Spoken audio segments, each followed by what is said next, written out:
Alright guys, now we're gonna start with more lead code exercises in the area of concurrency. I'm gonna select this exercise, the 1115, that consists in between FooBar or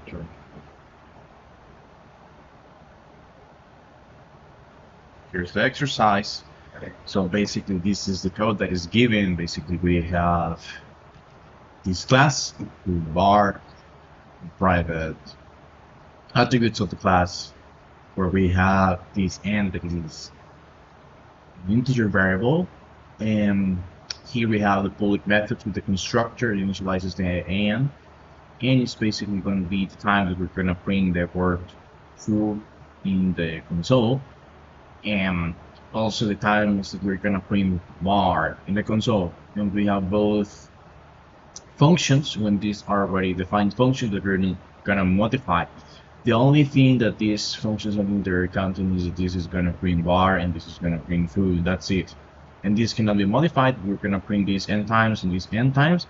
And the idea is that we print in the console where we see first food and then bar together. We only print once.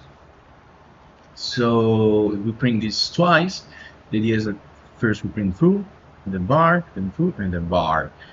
Reading the following statement, here we see that in this class we basically have the function, the public function foo that prints the foo.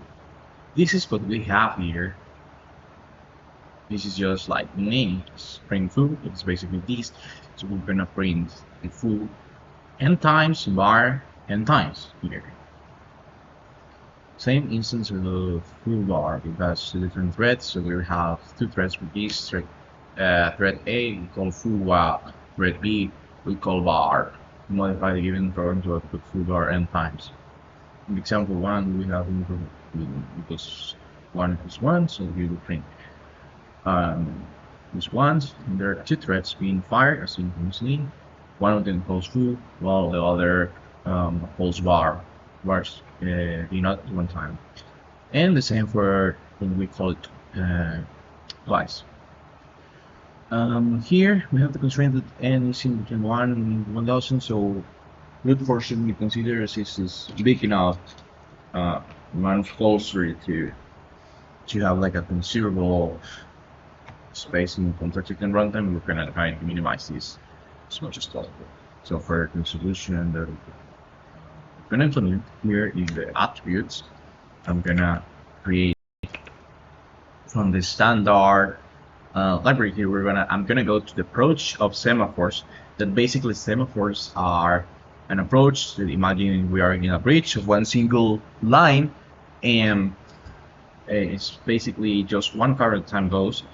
And basically, as one car is in a semaphore, it has like green lights where the car can go, but as soon as it turns over, so it turns to red, and the other car from the other side can go.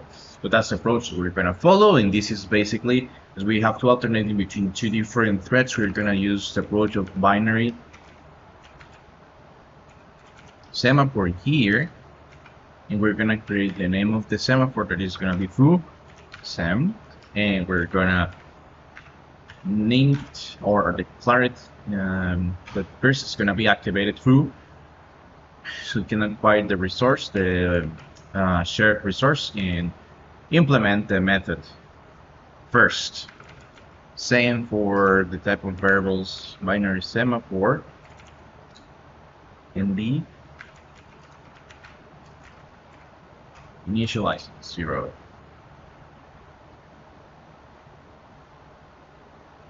So for starts. Sorry, foo starts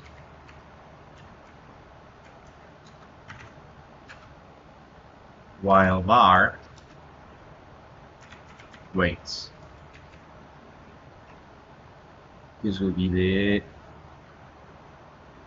attributes of the class that we're gonna have. First, we're gonna go to the first function.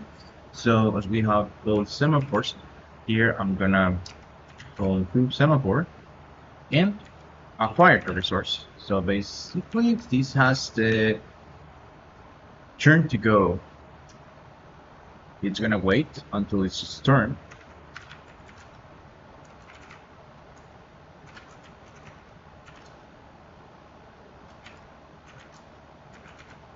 And it's gonna bring food since it has a resource to go.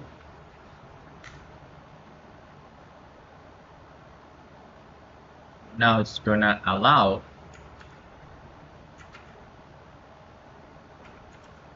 another thread to go.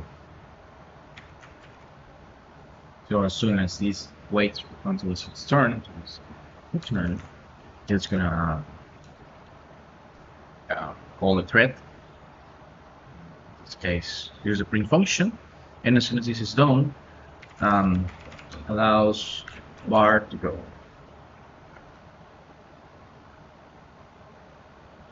This is what's happening here.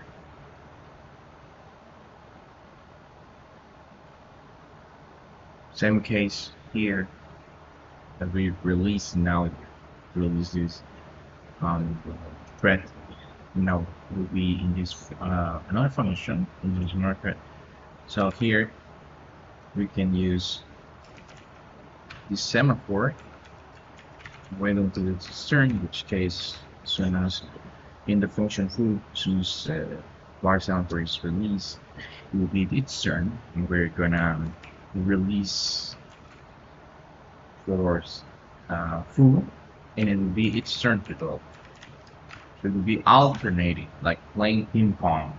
In this case, alternating between the threads.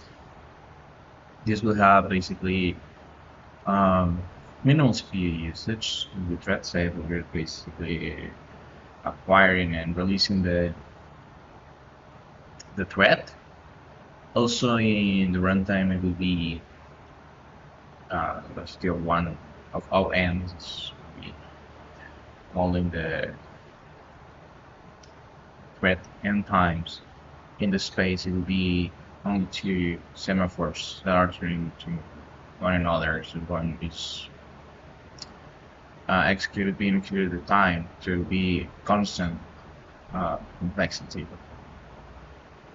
What this is gonna do is that first, for example, we are gonna start using the thread from foo, so it's gonna be activated while bar is gonna be waiting, and then it happens opposite, and they're gonna be alternating, what we call acquire, and this is gonna be blocked until it's turned, and then we release, then turning, it's like turning the light green for another thread, and this waits until it's has turn to go and proceeds, and then release and alternate to another thread. So we're gonna submit the solution.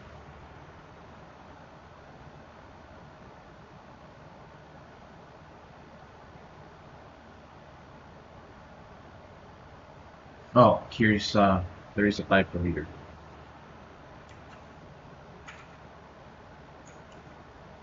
Binary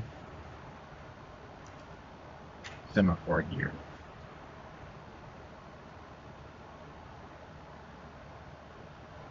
And here we have the solution.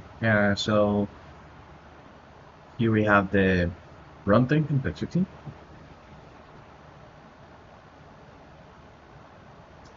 As mentioned, it's gonna be runtime complexity is gonna be from the times of the fetch involved.